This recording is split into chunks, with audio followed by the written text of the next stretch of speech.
한국의 인터넷 커뮤니티에서는 다양한 공포 썰이 공유되고 있습니다. 이러한 이야기들은 대개 전설, 루머, 개인의 경험담을 바탕으로 만들어지며 인간의 본능적인 두려움을 자극하는 요소로 가득 차 있습니다. 다음은 한국의 인터넷에서 흔히 볼 수 있는 공포 썰 중 하나를 길게 풀어놓은 것입니다. 어느 작은 마을에는 오래된 폐가 하나가 있었습니다.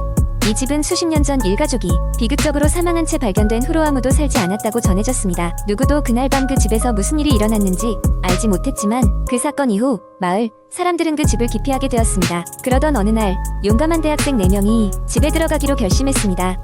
이들은 무서움을 모르는 청춘답게 어두운 밤의 모험을 떠나기로 한 것이었습니다. 친구들은 손전등과 카메라를 챙겨 폐가를 탐험하며 영상을 찍기로 했습니다. 그들은 이 여행을 통해 인터넷 유명세를 얻고자 했던 것이었습니다. 첫 번째로 집에 들어서는 순간 그들은 깊은 한기를 느꼈습니다. 여름밤의 더운 날씨와는 전혀 다른 냉기가 그들의 뼛속까지 스며들었습니다. 하지만 아무도 겁먹은 티를 내지 않으며 오히려 신나는 마음으로 집안을 탐험하기 시작했습니다. 그들은 거실에서 시작해 부엌 그리고 2층으로 향했습니다. 한 명의 친구가 갑자기 이상한 소리를 들었다고 했습니다. 마치 누군가가 속삭이는 듯한 소리였습니다. 나머지 친구들은 놀라며 주변을 둘러보았지만 아무런 이상도 없었습니다. 다만 그 순간부터 그들의 장난기 많던 표정은 점차 굳어가기 시작했습니다. 2층에 도달했을 때 그들은 뒤에서 인기척을 느꼈습니다. 누군가가 그들을 따라오는 듯한 느낌이었습니다. 돌아보아도 아무것도 없었지만 그 느낌은 점점 강해졌습니다. 그중 한 명이 웃으며 아마 바람이겠지라고 말하며 긴장을 풀어보려 했습니다. 하지만 그 말을 마치 기다렸다는 듯 바로 옆에 문이 스르르 열리더니 그 뒤에 있는 방 안에서 차가운 바람이 불어나왔습니다. 그 방은 그들이 마지막으로 방문하려 했던 곳이었습니다. 그곳이 대대로 전해져 내려오는 괴담의 출처가 되는 방이었으며 가족들이 발견되었던 바로 그 방이었습니다. 긴장과 두려움 속에서도 4명은 조심스럽게 방으로 들어섰습니다. 방은 먼지로 가득했고 오래된 사진들로 벽이 덮여 있었습니다. 그 사진들은 분명 가족 사진이었고 이상하게도 모든 가족이 무표정한 얼굴로 그들을 내려다보고 있었습니다. 한 친구가 카메라를 켜고 방의 구석구석을 촬영하기 시작했습니다. 그때 갑자기 카메라가 이상한 반응을 보였습니다. 화면에 무언가 검은 그림자가 스쳐 지나가는 모습이 포착되었고 순간적으로 카메라가 꺼져버렸습니다. 친구들은 당황하고 공포에 사로잡혀 서둘러 카메라를 확인했습니다. 그 카메라에는 마지막 순간에 찍힌 설명할 수 없는 형체의 사진이 남아 있었습니다. 가장 용감하던 친구마저도 그 순간 겁에 질려 방을 나가자고 제안했습니다. 그들은 서둘러 집을 빠져나가기 시작했습니다. 그러나 집을 빠져나가는 동안 무언가가 그들을 쫓는 듯한 발소리가 뒤따라왔습니다. 그 발소리는 그들이 문을 열고 마당으로 나설 때까지 멈추지 않았습니다. 마침내 집 밖으로 나와 안도의 숨을 내쉬는 순간 그들은 다시 한번 강한 한기를 느꼈습니다. 뒤를 돌아보자 그 오래된 집은 여전히 어두운 그림자를 들이운 채 그들을 바라보고 있었습니다. 마치 집 자체가 살아있는 생명체처럼 말입니다. 그날 이후 4명의 친구들은 다시는 그 집을 찾을 생각을 하지 않았습니다.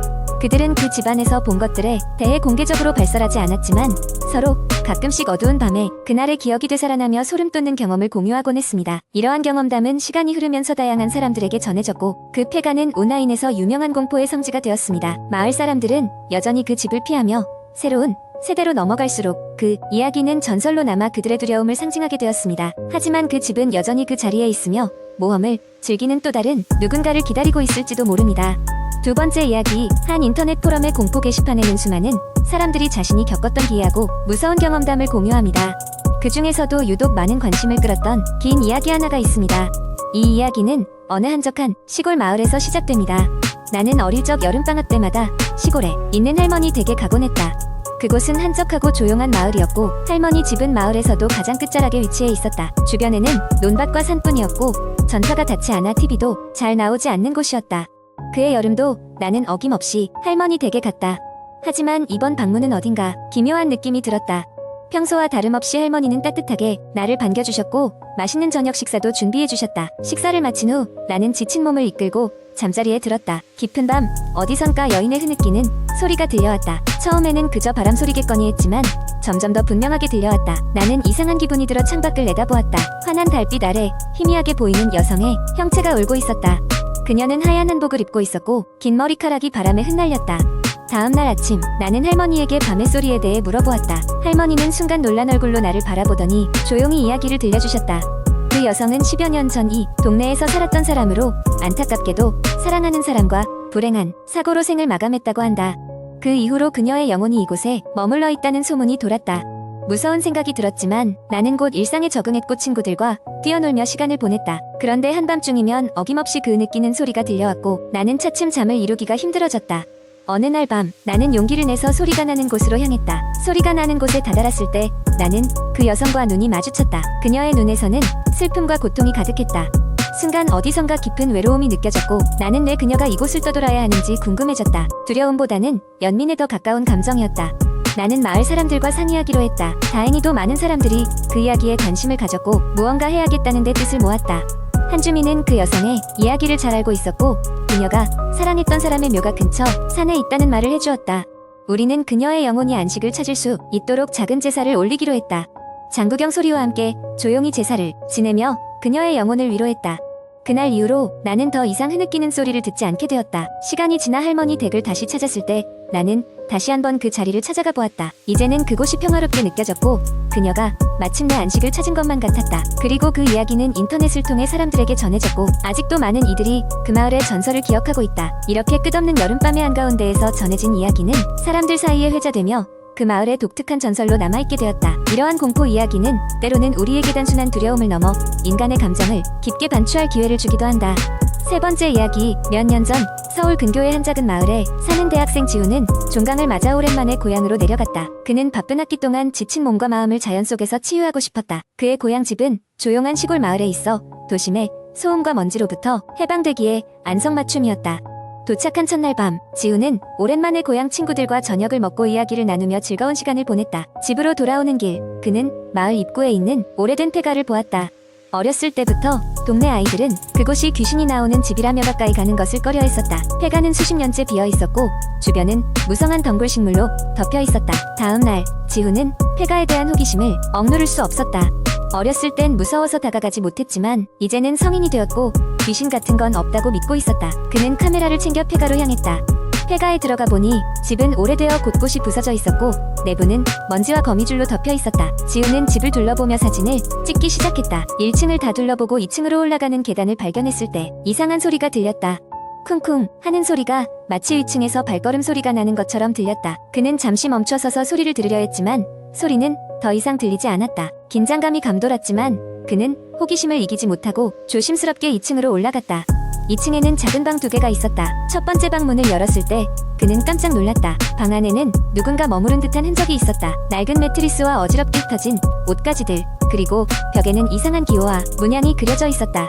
지우는 순간 찝찝함을 느꼈지만 곧 이어 두 번째 방으로 향했다. 두 번째 방 문을 열자 차가운 바람이 그의 얼굴을 스쳤다. 방 안은 텅 비어 있었고 유일한 창문은 부서져 있어 바람이 들어오고 있었다. 그때 방 한 구석에서 뭔가 반짝이는 것이 그의 눈에 들어왔다. 그것은 오래된 펜던트 목걸이였다. 지우는 그것을 집어들고 자세히 보았다. 펜던트 안에는 흑백 사진이 있었는데 사진 속 소녀는 어디서 본 듯한 낯익은 얼굴이었다. 지우는 섬뜩한 기분이 들어 다시 그 사진을 살펴보았다. 그 소녀는 어릴 적 자신이 친하게 지내던 친구 수아와 닮아 있었다. 하지만 수아는 그들이 10살 무렵 갑작스럽게 실종되었다는 이야기를 들었었다. 아무리 생각해도 수아가 맞는 것 같았다. 그날 밤, 지우는 괜히 수아의 생각이 머릿속에서 떠나지 않았다. 침대에 누워 여러 생각이 스쳐갔고 문득 오늘 낮에 폐가에서 들린 발걸음 소리가 떠올랐다. 그 소리가 혹시 수아와 관련이 있는 것은 아닐까 하는 불길한 생각이 들었다.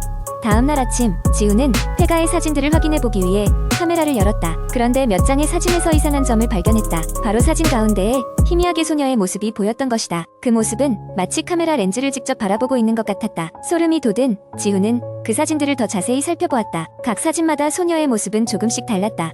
어떤 사진에서는 울고 있었고 어떤 사진에서는 그를 향해 손을 뻗고 있었다. 지우는 더 이상 이 마을에서 이 모든 일이 가벼운 호기심으로 끝날 문제가 아니라는 것을 깨달았다. 그는 수아의 가족에게 연락했고 수아의 부모는 지훈에게 폐가에 대한 이야기를 듣고 나서 충격을 금치 못했다. 그들은 경찰에 이를 알렸고 경찰은 곧바로 조사에 들어갔다. 조사가 시작된 지 얼마 지나지 않아 폐가에서 수아의 실종 사건과 관련된 새로운 증거들이 발견되었다. 이로 인해 오랫동안 미제 사건으로 남아있던 수아의 실종 사건은 다시 수면 위로 올라왔고 이는 마을에 큰 충격을 주었다. 결국 지훈은 그 기이한 경험을 통해 오래 묻혀있던 진실에 다가갈 수 있었고 수아의 가족은 비록 오랜 시간이 지났지만 딸의 행방을 다시 찾기 위한 실마리를 얻게 되었다.